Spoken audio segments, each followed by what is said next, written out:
Neemias capítulo 1, verso de número 1 em diante. As palavras de Neemias, filho de Acalias.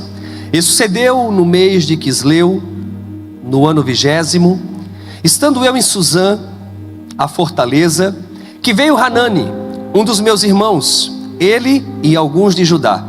E perguntei-lhes pelos judeus que escaparam e que restaram do cativeiro, e acerca de Jerusalém.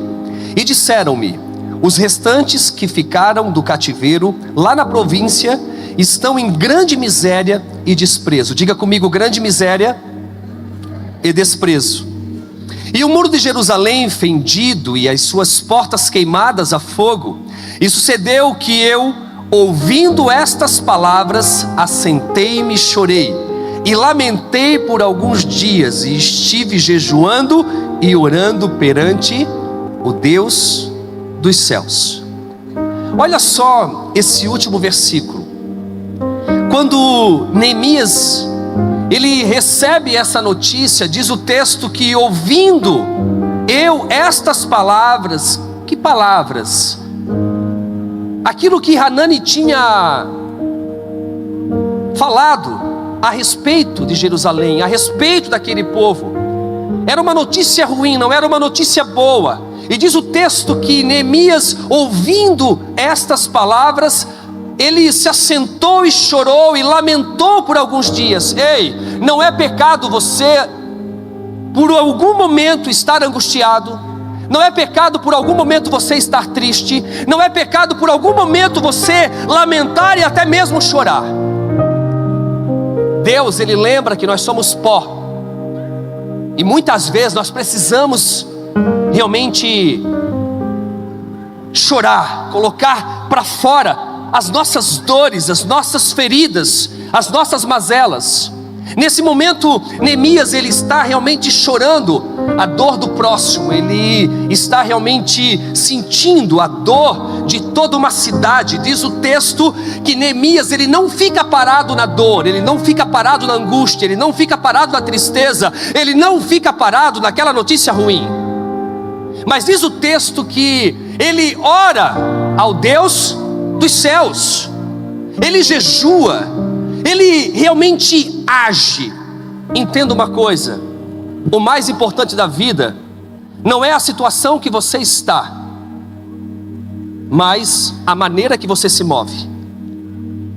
Como você está se movendo diante das notícias ruins? Como você está se movendo diante das circunstâncias contrárias? Nós vivemos num mundo onde todos os dias os noticiários falam coisas ruins. A notícia ruim dá mais ibope, não é verdade? Mas como você está reagindo diante dessas notícias? Entenda que nós precisamos agir de maneira correta. Neemias, ele recorre a quem? A Deus.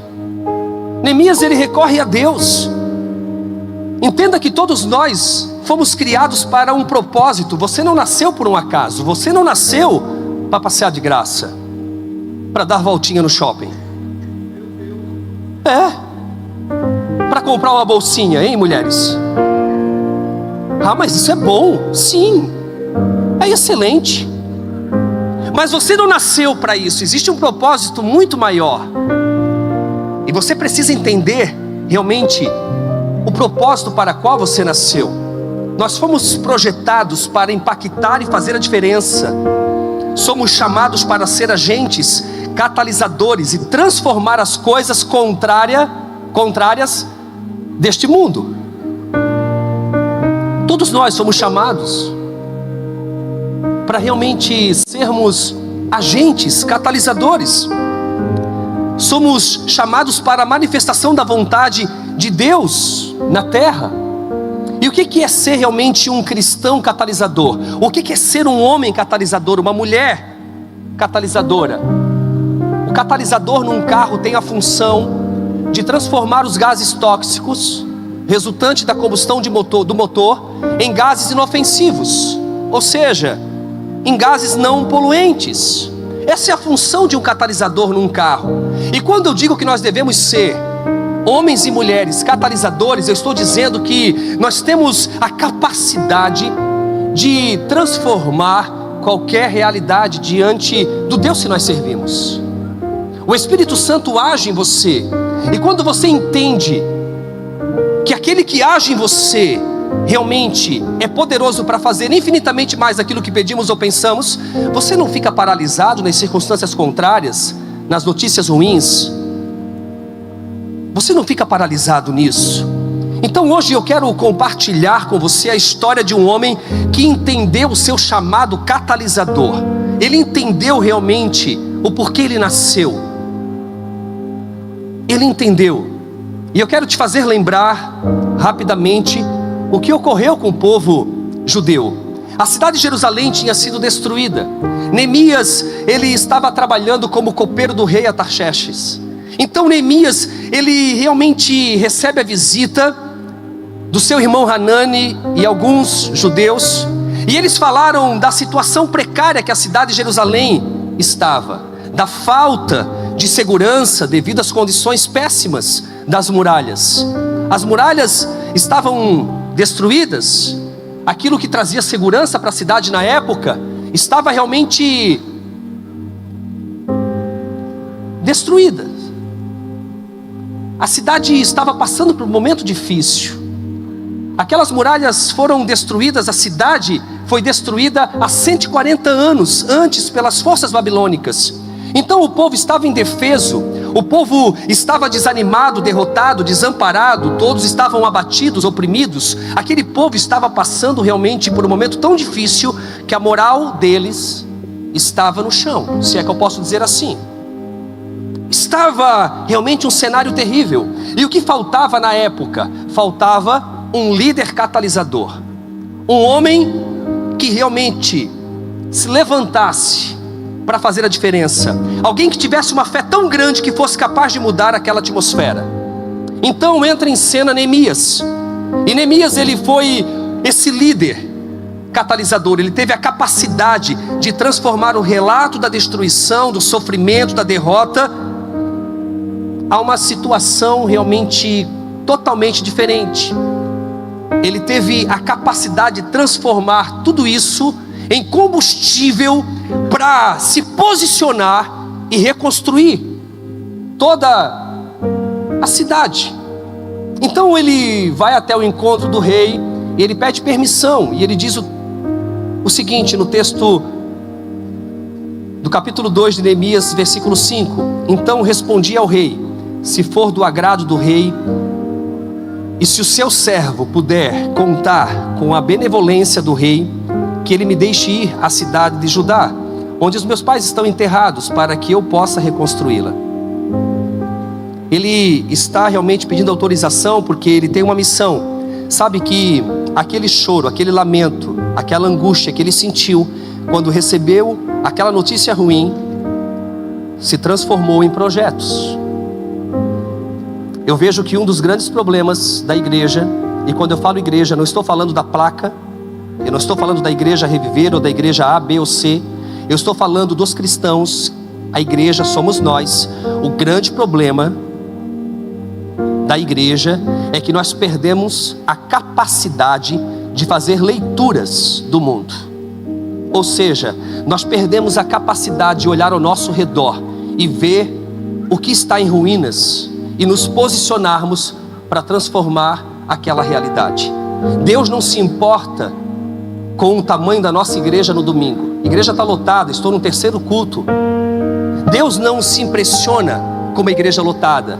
Deus se importa com a igreja na segunda-feira, na terça-feira, na quarta-feira. Nós estamos realmente vivendo o que nós estamos pregando, nós estamos transformando a realidade de alguém, nós estamos estendendo as mãos, nós estamos sendo igreja fora de quatro paredes. Deus não se impressiona com uma multidão. Deus se impressiona com homens e mulheres que se levantam para fazer a diferença na terra. Deus se impressiona com homens e com mulheres que realmente se levantam como líderes catalisadores para transformar o caos, para transformar realmente aquela realidade contrária em algo completamente diferente. Então Neemias, ele pergunta ao seu irmão: como está Jerusalém?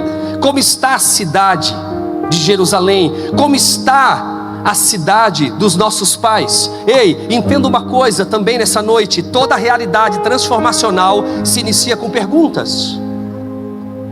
Toda realidade transformacional se inicia com perguntas. Comece a fazer perguntas. Como está a minha vida? Como está o meu casamento? Como está a minha empresa? Como está a minha vida profissional? Como está os meus sonhos? Como está o meu bairro? Como está a minha cidade? Como está o meu estado? Como está a minha nação? Toda realidade transformacional se inicia com perguntas.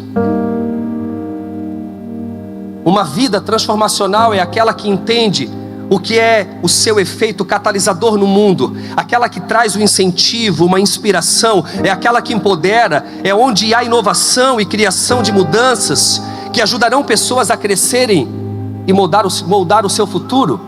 Isso é realmente uma vida catalisadora. O catalisador, ele promove um ambiente de mudança cultural diante do negativismo e da derrota, e impulsiona pessoas para a cura, transformação e para aquilo que realmente é importante e grande. Isso é realmente a vida de um catalisador, de um homem, de uma mulher que entendeu o seu chamado. Então, o primeiro ponto da mensagem dessa noite, se você entendeu a introdução, a fé que muda as circunstâncias, ela analisa os fatos que precisam ser transformados. O que está acontecendo, Hanani, em Jerusalém? Neemias queria saber. Neemias queria saber o que estava acontecendo em Jerusalém. Nós fomos colocados como povo de Deus no mundo para transformar qualquer realidade pelo poder que opera em nós, pelo poder do Espírito Santo. E para que haja essa mudança, nós precisamos visualizar o que precisa ser transformado. Não tenha medo de reconhecer o que está em ruínas. Não tenha medo. Não tenha medo. É aquilo que realmente eu falei no início. A coisa mais importante da vida não é a situação em que estamos, mas a direção na qual nos movemos. Para onde você está indo? Para onde você está indo? Quais são os seus sonhos? Quais são os seus projetos? Você está fazendo alguma coisa? Você está realmente transformando a realidade de alguém? Se você não está, você não está dentro do plano elaborado por Deus para a sua vida. Porque a vida na terra não é sobre você, mas é sobre Deus e as pessoas. Quando eu entendi que a vida na terra era sobre Deus e as pessoas, os meus sonhos mudaram, os meus projetos mudaram. Não quer dizer que eu não sou um homem realizado, não quer dizer que eu não tenho sonhos pessoais. O fato é que tudo que eu faço, eu tenho que inserir as pessoas, porque senão não faz sentido. Não faz sentido para mim. No final da minha história, o que mais já valer a pena é o quanto eu estendi as minhas mãos. No final da minha história, o que mais já valer a pena é o quanto eu fiz pela minha família, pelos meus amigos, pelos meus irmãos, pela igreja que Deus me colocou para pastorear, pela minha cidade, pelo meu estado, pela minha nação, e não só pela minha nação, mas pelo mundo, porque eu estou apaixonado pela Europa, eu estou apaixonado por tantos outros lugares no mundo, aonde o evangelho ainda não chegou, aonde as pessoas estão sedentas, aonde as pessoas precisam de fato de um encontro real com Deus. E por isso que nasceu o Café com Deus Pai. Não nasceu porque eu queria apenas escrever um livro, não. Quantas vezes eu orei pedindo para que Deus me usasse e que eu alcançasse pessoas que eu não estava na época alcançando. Hoje consigo alcançar milhares de pessoas através de um projeto que Deus me deu. Quando você realmente tem uma inquietação interna, quando você não fica paralisado, quando você realmente entende que Deus tem um chamado global para você, não há limites, não há limites. O céu é o seu limite. Se Deus vai fazer, é uma outra coisa, mas você precisa dizer: Senhor, eis-me aqui, eu quero fazer alguma coisa, e você quer um conselho? Comece pela sua família. Eu comecei pela minha família. Para a glória de Deus, eu pude olhar com os meus próprios olhos aos 15 anos. Eu me batizei aos 14, mas aos 15 anos eu vi minha mãe, minhas irmãs, os meus cunhados, todos se batizando nas águas na igreja que eu pertencia. Quantos amigos eu pude realmente levar para a igreja? Quando eu comecei essa igreja, há 14 anos atrás, eram apenas 8 pessoas, numa oficina ali na Ressacada. Existia uma palavra. O fato é que aquilo que Deus estava me mostrando ia muito além dos meus olhos físicos. Quando você entende que você tem um chamado global, quando você entende que você não nasceu por um acaso, quando você entende que você está na terra para realmente fazer alguma coisa pelo seu próximo, tudo muda. A perspectiva muda, a vida muda, a vida ganha sentido. Então, igreja, nós precisamos acordar. Não podemos simplesmente tratar Deus como um garçom, com uma bandeja nas mãos, só nos servindo. Não, é tempo da igreja servir, é tempo da igreja se levantar, é tempo da igreja realmente se colocar de pé e dizer: Senhor, eis-me aqui, Senhor, usa-me. O que o Senhor precisa, o que o teu reino precisa? É tempo de nós realmente nos colocarmos à disposição do reino de Deus. Fazemos parte do reino dele, mas precisamos realmente cumprir com o nosso chamado, com o propósito para o qual nós nascemos. Então é tempo de analisar os fatos que precisam ser transformados. Neemias queria saber: Hanani, o que está acontecendo em Jerusalém? Tem gente que foge do problema, nem me conta, porque eu não quero pepino para mim. Quem dá desculpa não dá resultado. Na minha equipe não trabalha ninguém que dá desculpa, porque quem dá desculpa não dá resultado. Tem gente que foge de um problema. Tem gente que foge de um problema. Não fuja dos problemas, enfrente-os. Você consegue, você é forte. Em Deus tudo é possível. Em Deus tudo é possível. Eu lembro que quando eu comecei a igreja, eu olhava para a minha cidade e às vezes eu via os noticiários. Itajaí, a capital do HIV. Eu ficava indignado, porque claro que nós sabíamos que muitas outras cidades circunvizinhas vinham fazer os exames aqui, mas quem levava a fama era quem? Era nós. Mas mesmo assim, e sabe que Deus colocou no meu coração e no coração dos demais pastores, enfim, da liderança dessa igreja, para nós começarmos a fazer alguma coisa pela nossa cidade. E hoje, quando eu olho para trás e eu vejo que nós estamos trabalhando com mulheres viciadas em substâncias psicoativas, mulheres portadoras do vírus HIV, irmãos, isso é lindo demais, isso é transformador. Quando eu olho para Maria, que negativou, 4 mulheres negativaram o vírus, isso é realmente algo extraordinário. Maria até hoje está conosco. Se você olhar para a história dela, uma mulher que andava realmente na rua, uma mulher que se tornou prostituta muito nova, uma mulher que teve uma vida muito difícil. É muito fácil nós julgarmos as pessoas que estão hoje nas ruas, as pessoas que hoje estão se drogando, mas quando você vai ver o histórico familiar, começaram uma vida sexual ativa aos 5 anos de idade. Tempos atrás eu estava no cartório da cidade e eu estava fazendo o documento do carro, do Conviver, e a senhora que estava me atendendo perguntou: o que é Conviver? Eu disse: é um centro de recuperação que trabalha com mulheres viciadas em substâncias psicoativas e mulheres portadoras do vírus HIV. E aquela senhora disse assim: eu não dou nem 1 litro de leite para uma mulher dessa. Eu disse: quem que está te pedindo? Eu disse: sabe por que a senhora não dá? E sabe por que a senhora tem essa visão? Porque a senhora teve pai e mãe, com certeza. A senhora teve uma vida onde a senhora nunca foi abusada, a senhora teve estudos, a senhora teve oportunidades. Mas quando a senhora olha para uma mulher dessa e a senhora vai lá na infância dela, a senhora vê que ela começou uma vida sexual ativa com 5 anos. Todo mundo do cartório parou para me ouvir e eu comecei a falar: aquela mulher queria se enterrar.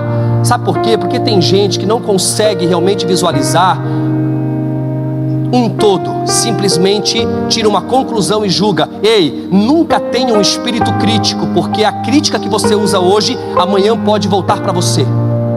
Se tem uma coisa que eu não gosto, você pode entrar nas minhas redes sociais, você nunca vai ver o seu pastor criticando. Eu não fui chamado para isso. É diferente quando você faz um apontamento, é diferente quando você mostra uma realidade. Agora, quando você realmente tem aquele espírito crítico, ei, cuide, porque da mesma forma que você está criticando hoje, amanhã você será criticado. E você não nasceu para isso. Você nasceu para ser vaso de honra. Você nasceu para transformar realidades. Você nasceu para realmente mudar a atmosfera, entenda isso. Hoje, quando eu olho para os abrigos, que hoje a Igreja Reviver, ela coopera com a cidade de Itajaí. E não queremos parar só nisso. Temos, tantos outros projetos, o Mercado Solidário, projetos de esportes, tantos outros projetos que hoje nós estamos realmente operando. Tá, mas isso é o suficiente? Não. Existe uma inquietação tamanha dentro de mim. Nós estamos fazendo tão pouco, podemos mais como igreja. Podemos mais como igreja.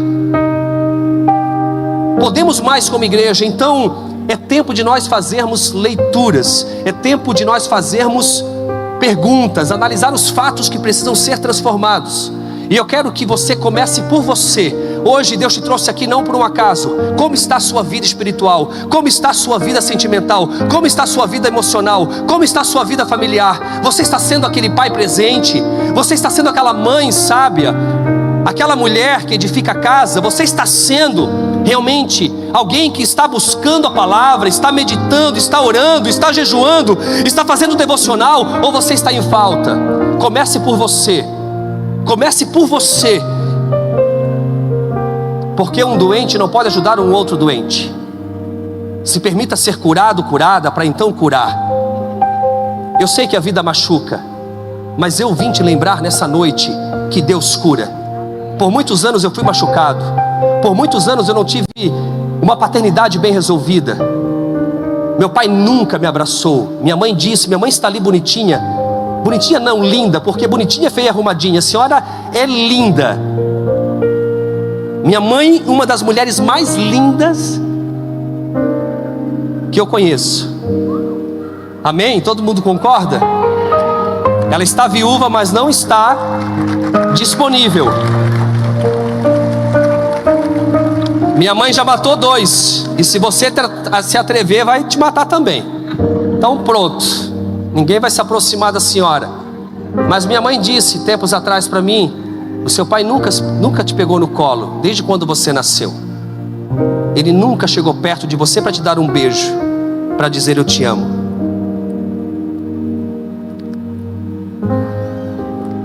E sabe que isso me levou a viver dias difíceis na minha infância, na minha adolescência, na minha juventude. Quantos traumas, quantas feridas foram abertas por conta de muitas situações. Mas sabe que eu não estou aqui para me vitimizar. Eu não estou aqui para ficar me lamentando. Eu estou aqui para dizer para você que a vida machuca, mas Deus cura. Eu não sei quais são as feridas que foram abertas. Eu não sei quais são os traumas. Eu não sei quais são as mentiras que você tem acreditado ao seu respeito. O fato é que hoje existe verdade sobre você. Deus te criou com um propósito. Você é um sonho de Deus realizado. Você tem o DNA de Deus Pai plantado em você, com todas as possibilidades de fazer grandes coisas. Então por que se diminuir? Por que dizer eu não consigo? Por que dizer eu não sou capaz? Ei, igreja, Deus te chamou para se posicionar. Há uma promessa sobre a igreja do Senhor, que as portas do inferno não prevalecerão contra ela. Há uma promessa sobre a sua vida. Há uma promessa sobre a sua vida. Entenda isso nessa noite. Entenda isso nessa noite, se posicione. Vá para cima com cara de leão e coração de cordeiro. Vá para cima com cara de leão e coração de cordeiro. Bata no peito e diga: eu vou em nome do Senhor dos Exércitos. Faça como Davi. que diante de Golias, ele simplesmente se posicionou como um filho de Deus. Davi sabia quem ele era. Davi não tinha problema de identidade, por mais que ele era menosprezado pelo pai biológico, pelo pai terreno. Davi, ele sabia quem ele era, e por saber quem ele era, ele se posicionou. Quando você sabe quem você é, você se posiciona. Se você não tem se posicionado como sacerdote do seu lar, se você não tem se posicionado como um homem catalisador, uma mulher catalisadora, é porque você tem crise de identidade. E quando você não sabe quem você é, qualquer pessoa te define. Qualquer pessoa te define. Qualquer crítica te paralisa. Qualquer crítica te coloca numa cama. Qualquer crítica impede você de ir além. Qualquer crítica te deixa com medo. Mas quando você sabe quem você é, você simplesmente continua. Quando você está com a motivação correta, você simplesmente continua. Quando você sabe quem é o seu Deus, você simplesmente continua. Quando você sabe o seu chamado, simplesmente você continua. Você acha que todo mundo gosta de mim? Você acha que todo mundo me elogia? Claro que não. Eu devo ter muitos críticos, mas se eu não vivo com os elogios das pessoas, tampouco vou viver com as críticas. Nenhuma crítica me paralisa mais. Por muitos anos eu fui paralisado, Julie. Por muitos anos as opiniões alheias me definiam. Mas hoje não mais. Porque hoje eu sei quem eu sou, quem eu não sou e quem eu vou me tornar. Hoje eu sei qual é o meu chamado. Hoje eu sei o porquê que eu estou na terra. Hoje eu me levanto todos os dias e tem dia que não tenho nem vontade de sair da cama. Confesso dizer para vocês. Mas o que me motiva a me posicionar todos os dias é o meu chamado, é o propósito para qual eu nasci, Gilberto. É saber que vale a pena. Você é um deles. Você é um dos frutos. Conheci o Gilberto e a Elaine num casamento. E ele me falou algumas coisas no dia que eu engoli atravessado. Ele disse que não gostava muito de pastores e de padres. Mas eu, quando eu olhei para ele, eu olhei com um olhar de amor. E hoje é um cara que cuida de mim. Muito obrigado pelo carinho. Muito obrigado pelo amor que tu tens com a minha vida, com a minha família. Eu sou muito grato por vocês. Sabe, quando você entende o seu chamado, você não deixa que as circunstâncias contrárias te coloque em algo diferente daquilo que Deus te chamou para fazer. Eu não sei se eu estou me fazendo entender, mas quando você entende quem você é, quando você entende o seu chamado, por mais que as pessoas digam não, por mais que as críticas venham, você continua. Sabe, o seu foco, ele realmente é traçado e você continua. E no final, vale muito a pena. Porque hoje eu posso ver os frutos de permanecer no propósito. Foi um casamentão. Que dia incrível. Segundo ponto, a fé que muda as circunstâncias desenvolve sua empatia pelo mundo. Quando ouvi essas coisas, sentei-me e chorei, passei dias lamentando, jejuando e orando ao Deus dos céus. Neemias sentiu a dor daqueles que estavam sofrendo em Jerusalém, pessoas que ele não conhecia, pessoas que ele nunca teve contato, mas Neemias estava chorando por aquelas pessoas. Quando você tem empatia pelo mundo, você realmente ama o seu próximo sem mesmo ter contato. Você sabe realmente o quanto ele é importante para você. A empatia é uma virtude que leva a pessoa a sentir o que o outro está sentindo. Isso é empatia, e tudo que nós precisamos é ter empatia. A fé que muda as circunstâncias, ela desenvolve uma empatia pelo mundo. Entenda isso. A notícia que veio a Neemias foi transformada em oração, petição, choro. a ponto de gerar dentro dele um processo transformacional para mudar a realidade daquele povo. E ele vai até o problema e prepara uma equipe catalisadora. Neemias agora está realmente em Jerusalém, está preparando algumas pessoas. Ei, entenda uma coisa, nunca caminhe sozinho. Você não é tão bom assim. Não se atreva a caminhar sozinho. Você não foi criado para caminhar sozinho. É melhor ser dois do que um. Agora também, não caminhe com pessoas desleais ao seu lado. Mate essa cobra no ninho. Senão essa cobra vai crescer e vai te matar.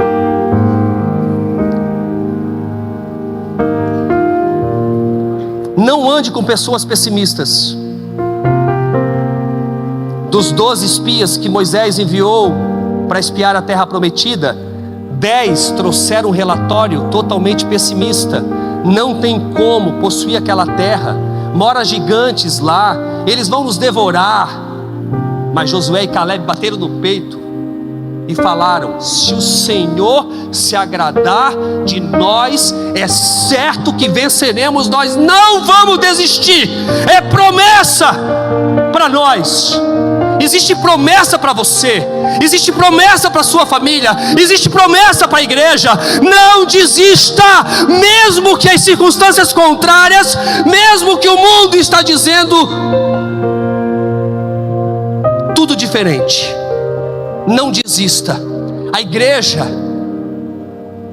não pode desistir. Quantas pessoas eu acabo conversando diariamente, pessoas cristãs, pessoas que conhecem a palavra, pessoas que realmente já lideraram, mas estão desanimadas, sem esperança. Não, mas pastor, parece que o mundo está perdido. Sim, o mundo sempre esteve perdido. Por isso nós estamos aqui, para alinhar as pessoas e levar para o céu. Por isso você está aqui. Você também era um perdido, não era? Tem gente que diz assim: eu larguei tudo por Jesus, não tinha nada, o miserável. Vivia no boteco bebendo, largou tudo por Jesus. Largou o quê? Hein, Gabriel? Já ouvisse isso? Larguei tudo por Jesus, vivia no boteco, incomodando a esposa, cheirando a cachaça, cigarro. Larguei tudo por Jesus, meu Deus. Ei, meu querido, agora você realmente está sendo assertivo. Você escolheu o melhor, a melhor parte. Porque quem tem Jesus tem tudo, não tem falta de nada. Não tem falta de nada. Quem tem Jesus tem tudo, não tem falta de nada. Neemias, ele transforma realmente o relato da destruição em combustível para fazer a diferença. Então ele prepara uma equipe para realmente transformar a realidade. Ele não começa a reconstrução sozinho. Entenda que o envolvimento da obra de Deus depende da capacidade de cada um de nós percebermos as necessidades que precisam ser atendidas. Então sempre tem a visão do sobrenatural. Terceiro ponto, a visão que muda, a fé que muda as circunstâncias, tem visão do sobrenatural. Então eu lhes disse: vocês estão vendo, Neemias está falando para o time dele, vocês estão vendo a situação terrível em que estamos? Jerusalém está em ruínas, as suas portas foram destruídas pelo fogo. Venham, vamos reconstruir o muro de Jerusalém, para que não fiquemos mais nesta situação humilhante. Neemias, em meio ao caos, ele conseguiu visualizar uma cidade restaurada. Quando você tem visão de Deus, em meio ao caos você consegue ver tudo funcionando. Você começa a realmente ver as coisas fluírem de uma forma sobrenatural. Sobrenatural. Por mais que o semblante de todos estava realmente triste, eles sabiam que com Deus eles poderiam ir além. E Neemias, ele começa a impulsionar a sua equipe, e ele começa a dizer: olha, vocês estão vendo, mas Deus, ele vai nos ajudar. Ele sabia que a mão do Senhor estava com ele, E por isso a vitória seria apenas uma questão de trabalho, tempo e submissão à vontade de Deus. Marque isso. Qualquer coisa que você fizer nessa terra, entenda uma coisa: é só questão de trabalho, tempo e submissão à vontade de Deus. Tem que trabalhar, tem que acordar cedo e trabalhar. Mas nada adianta também trabalhar de segunda a segunda, porque o Salmo 127 fala sobre isso. Não adianta você acordar cedo e dormir tarde se não for o Senhor. Então você precisa entender que o trabalhar que eu estou falando é realmente levantar a cabeça e mão à obra. Não é fácil não. Eu vou ficar esperando. Não, eu vou ficar aqui na rede, sentado na cadeira de balanço, esperando. É promessa de Deus. Você vai morrer esperando. Você vai morrer esperando. Eu aprendi uma coisa na vida: nós temos a capacidade de provocar o milagre.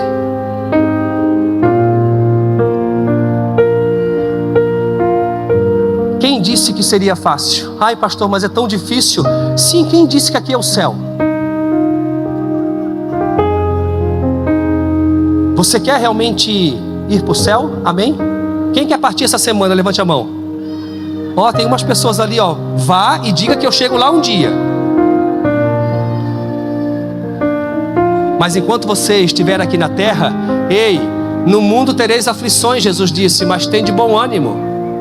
Eu venci, Ele disse que venceu e nós venceremos com Ele. Amém? Então, a tua vista é a maior inimiga da tua visão. Neemias estava realmente tendo visão do sobrenatural. E eu quero te lembrar que a tua vista pode ser a maior inimiga da tua visão. Quando você é muito carnal, você não consegue encontrar nenhuma saída.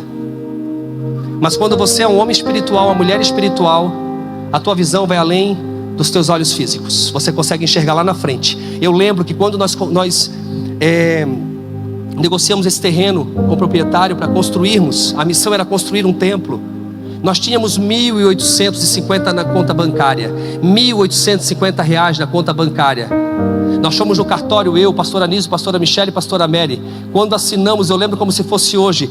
Lá na frente do cartório, eles me perguntaram, e agora? Eu disse, agora ore. Nós tínhamos a missão de construir uma igreja que nos custaria mais de R$5 milhões. Mas eu tinha R$1.850 na conta bancária. E o que o Senhor tinha mais? Eu tinha uma palavra liberada. Quando você decide caminhar por palavras liberadas pelos céus, você prova do sobrenatural. Recebemos mensagens, pessoas que falaram que nós seríamos envergonhados na cidade, porque construímos um templo muito grande, que eu já quero dar notícia para a igreja. Nós já estamos espiando uma nova terra. Então vai orando, porque espiar nós já estamos espiando.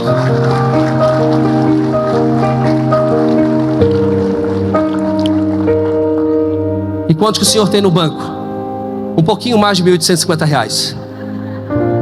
Eu lembro que quando nós nos sentamos com o proprietário aqui, o Luciano, seu irmão, enfim, ele me olhava e eu podia ler o pensamento dele. Ele pensava de certo assim, meu Deus, esse rapaz deve ter tanto dinheiro, porque está negociando uma terra, né, querendo arrendar uma terra que vale milhões. Não sabia ele que eu tinha apenas R$1.850. Mas Deus nos honrou. Batemos o recorde, construímos a igreja em 1 ano e 2 meses, inauguramos, e a igreja já está pequena. Não tem mais estacionamento, estamos fazendo 3 cultos, daqui a pouco vai ter que abrir o quarto, e aqui já não tem mais sala, não tem mais nada. Estamos usando um colégio aqui vizinho. Sabe por quê? Porque quando você decide andar por uma palavra, você prova do sobrenatural. Quando você tem uma visão de fé e confiança, você não anda por suas vistas, mas você anda por sua visão. É totalmente diferente. A minha visão me mostra onde eu vou chegar, a minha vista me limita. Eu já me vejo num novo lugar. Quantos aqui conseguem enxergar isso? Então está marcada a inauguração. Só não sei a data, mas o Senhor já disse amém. Que não seja demorado, né? A visão é o fundamento da coragem. A visão é o fundamento da coragem. É o combustível da persistência, é o acreditar na promessa. O inimigo se apoia sobre a visão limitada, sobre realmente aquilo que você acredita. Quando você tem uma visão limitada, quando você olha com as suas vistas, o inimigo ele acaba se apoiando. Eu tenho uma outra palavra aqui, mas eu não tenho tempo porque as horas se passam, eu preciso finalizar a mensagem. Mas eu ia falar um pouquinho do rei da Síria, que estava em guerra contra Israel. Só que aonde tem homem de Deus, o povo realmente é abençoado. Existia o profeta Eliseu na época, que compartilhava tudo para o rei de Israel sobre as estratégias do rei da Síria. Então o rei da Síria ficou realmente confuso e ele ficou indignado e até desconfiou dos seus liderados. Alguém aqui está compartilhando alguma coisa do que nós falamos aqui para o rei de Israel? E todos falaram não. Diz o texto que eles responderam o seguinte: nenhum de nós, majestade. É Eliseu, o profeta que está em Israel, que revela ao rei de Israel até as palavras que tu falas em teu quarto. Meu Deus. Cuide com aquilo que você está falando, porque homem de Deus quando se levanta, nunca brinque com um profeta, com um homem de Deus, nunca brinque, nunca critique ninguém, ainda que ele não esteja na posição que Deus levantou, por escolhas erradas. Abençoe e ore por ele. Davi teve a oportunidade de matar Saul, mas não matou, porque ele sabia quem era Saul. Então eles falaram: tudo que tu falas, inclusive no teu quarto, o homem de Deus fala para o rei de Israel. Meu Deus. Nos dias de hoje, muitos têm a desconfiança, né? Tá com o celular, tá falando alguma coisa, de repente vai abrir as redes sociais, aparece o que você estava falando. Já aconteceu com você? Alguém já se sentiu assim, vigiado por alguém? Como é ruim? Imagine como se sentiu o rei da Síria. Então o rei mandou que o capturasse. Agora não era mais apenas o rei de Israel, mas agora ele estava querendo capturar o homem de Deus. Ei, toda vez que você se levanta como homem de Deus, como mulher de Deus, vai se levantar oposição, vai vir perseguição. Se não tem ninguém te perseguindo, é porque você não está fazendo nada. Se não tem ninguém falando mal de você, é porque você não está no propósito para o qual você nasceu. Me desculpe a sinceridade. Toda vez que você se coloca à disposição do reino e se levanta para fazer uma grande obra, as oposições se levantam. Neemias tinha oposição, Sanbalat e Tobias estavam contra Neemias, estavam criticando Neemias. Sabe o que Neemias disse? Ei, eu não posso descer, porque eu estou fazendo uma grande obra. Nunca se nivele ao nível do seu inimigo. Nunca se nivele ao nível da crítica que você recebeu. Nunca. Manda conversar com a sua mão. Tem gente que eu nem atendo. Sabe por quê? Porque eu não vou discutir. Quando um não quer, dois não briga. Meu Deus, pastor, posso continuar pregando? Prometo mais uns 5 minutinhos. Mas daí, como é pastor falando, pode multiplicar por 10. Todo pastor que fala, né, que está finalizando, tem mais uns 50 minutos. Não, eu estou brincando, já estou praticamente no último tópico. Eu só quero terminar o que eu realmente abri aqui para vocês. Então o rei da Síria mandou que capturasse Eliseu. E ele mandou uma grande tropa com cavalos e carros de guerra E eles chegaram de noite e cercaram toda a cidade onde Eliseu estava. E no capítulo 6 de 2 Reis, no versículo 15 em diante, o servo do homem de Deus levantou-se bem cedo. O servo de Eliseu se levantou bem cedo pela manhã, e quando saía viu que uma tropa com cavalos e carros de guerra havia cercado toda a cidade. Então ele exclamou: ah, meu senhor, o que faremos? Quando você tem uma palavra de Deus, nada tira a sua paz. Meu Deus. Inclusive, deixa eu entregar uma coisa para vocês. Deus está em busca de homens e mulheres capazes de dormir no meio de uma tempestade. Quando você sabe quem está no seu barco, nada te tira a sua paz. Ele disse: ah, meu senhor, o que faremos? O profeta respondeu: não tenha medo, não tenha medo. Aqueles que estão conosco são mais numerosos do que eles. Aí eu me coloco no lugar do servo de Eliseu, porque quando Eliseu diz: aqueles que estão conosco são mais numerosos do que eles, ele começa a olhar com seus olhos físicos. Então ele vê uma grande multidão, um grande exército contra eles, e ele olha para o lado, não vê ninguém. Esse cara é doido. Você já olhou para alguém e disse assim: meu Deus, mas ele está vendo que eu não consigo ver? Sempre vai ter alguém com uma fé maior que a sua. E você quer um conselho? Compartilhe os seus sonhos e seus projetos com alguém que tenha fé maior, porque eles vão além daquilo que você talvez está conseguindo enxergar. Não tenha medo, aqueles que estão conosco são mais numerosos do que eles. E aí Eliseu notou que ele estava ruim, porque deve dar um ruim, né, Cris? Tu imagina o exército da Síria contra você, olha para o lado, só tem um com você, e ele diz que são mais numerosos que estão. Como assim? Eu quero entender. Ei, quando você é carnal demais, você não entende o mundo espiritual. Ei, quando você é carnal demais, você não entende o mover de Deus. Quando você é carnal demais, você não entende os propósitos de Deus. Quando você é carnal demais, você não consegue discernir as coisas espirituais. Quando você é carnal demais, você não consegue ter visão do alto. Então Eliseu orou e disse: Senhor, abre os olhos dele para que ele veja. Agora Eliseu está intercedendo pelo seu servo. Abra os olhos dele para que ele veja, para que ele realmente consiga enxergar o que eu estou enxergando. Então o Senhor abriu os olhos do rapaz, que olhou e viu as colinas cheias de cavalos e carros de fogo ao redor de Eliseu.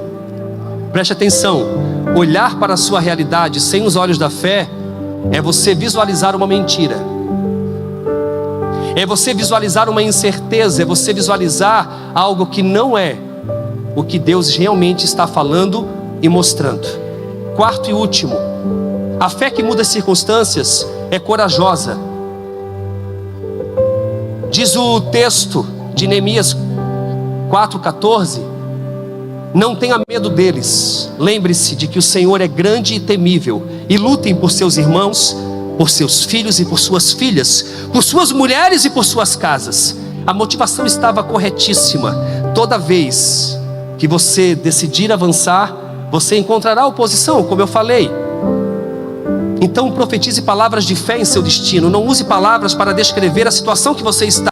Use suas palavras para transformar as realidades ao seu redor. Neemias acreditava que Deus é quem abre portas, provê recursos, desperta o povo e livra do inimigo e dá vitória. Neemias acreditava piamente nisso. Então, meu querido, seja um cristão catalisador, seja um homem catalisador, uma mulher catalisadora, que tenha visão realmente do sobrenatural, que seja corajoso, corajosa, que tenha empatia pelo mundo e que faça perguntas. Não tenha medo de fazer perguntas. Toda a realidade transformacional, como eu falei, se inicia com perguntas. Então, comece a fazer perguntas a partir de hoje. Diz o texto que eles começaram a trabalhar, e para resumir e finalizar, aquilo que era impossível aos olhos humanos. Diz o texto que o muro ficou pronto em 52 dias.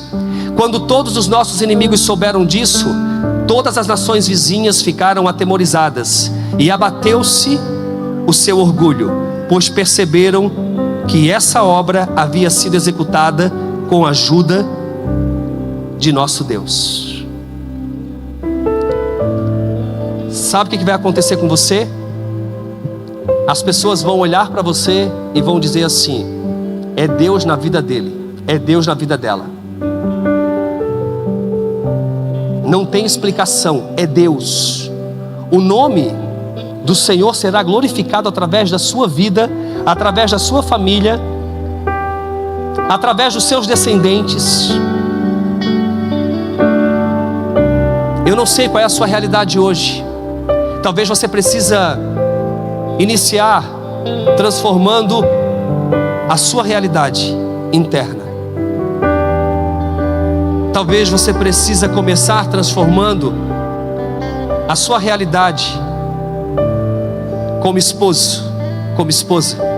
Nós estamos aqui recebendo os casais que acabaram de chegar do retiro. Quantos aqui estavam em ruínas? Levante as mãos. Pode levantar as mãos. Só vocês? Vou fazer a pergunta novamente. Quantos casais precisavam realmente de uma transformação? Se coloque. Levante. Agora sim.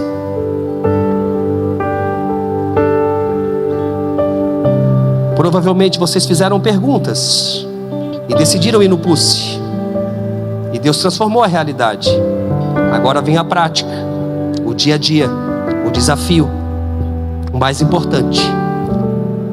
Mas eu quero que vocês levem essa palavra no coração de vocês. Que vocês foram chamados para realmente lutar. Não desista da sua família. Não desista dos seus filhos.